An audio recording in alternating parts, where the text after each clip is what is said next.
Okay, kabajamoo jaalatamoo ilmaan sabaa waa'ee Alaazar Bal'ataa dubbanna. Alaazar Bal'ataa jechuun mucayyoo xiqqoo waggaa 13 haga 14 gidduu jirtu waan tiyyaa Solomoon gudeedun dirqiin gudeedun haa ta'u fedhiidhaan maallaqaan guyyoomsuun gudeedun haa ta'u ulfeessee akka daa'ima irraa godhatee ni beekama. Arrammoo deemsa keessa daa'imni suni kiyyaa kana dura daa'imicha hin beeku intaloon illee hariiroo qunnamtii saalaa kan goote ana duukaa miti wanni wal beennu hin jiru jedhee mana murtiitti waakkatee waa bidhaan bahee adeemsa keessa galmeessaa akka cufame dubbatamaa jira. Baay'ee bareeda. Namichoon amma yeroo eeggatee gaafa intaloon xiqqoo taf jettee namoonni addunyaarraa gamana jiran waan ta'e wareeganii fi daa'imas guddifattee mataa ol qabattee dubartii fakkaachuuf kaatu mirga abbaa abbummaa yookiin mirga abbummaa kiyyaa naaf eegamu kan jedhu mul'ateera jedhama. Namichi guddaadha gaa namoo 40 akkuma kiyyaa kana akkuma jaarsa Oromiyaa kana daa'imaa miti nama guddaadha. Waan nama dhibu.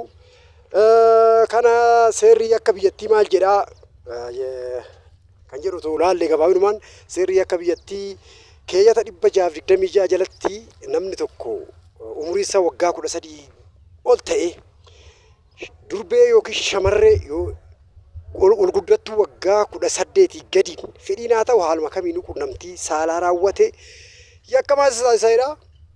Kanas approval kan godhu tarii namni kun kana dura mana murtii dhiyaatee hin beeku bilisa bahee ture.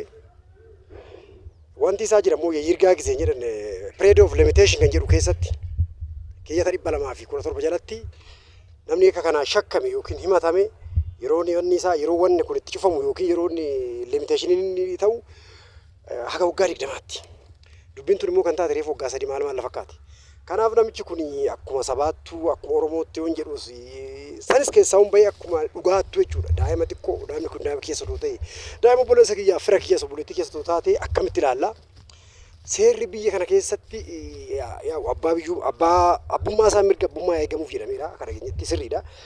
Erga dhalchee DNA nama kanaatirraa dhalattee maalinis sirriidha intalli kun assaati waakkatamu garuu haalli daa'ima kana inni itti godhate maalii jedha seerri.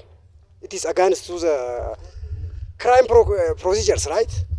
Wanni safaalladha. Dhiirri waggaa 13 ol ta'e durbee waggaa 18 gadi kallattuu hafee gudeedu yookiin fedhiin goyoomses qunnamtii duukaa raawwate yakkamaadha. Waggaa 3 ka waggaa 15 waggaa 20 dha murtoon. Kanaaf mee akkamitti ilaaltuu Alaazar Bal'ataa namichi jedhamu har'a eessaa ba'eessaa dhalatan jedha.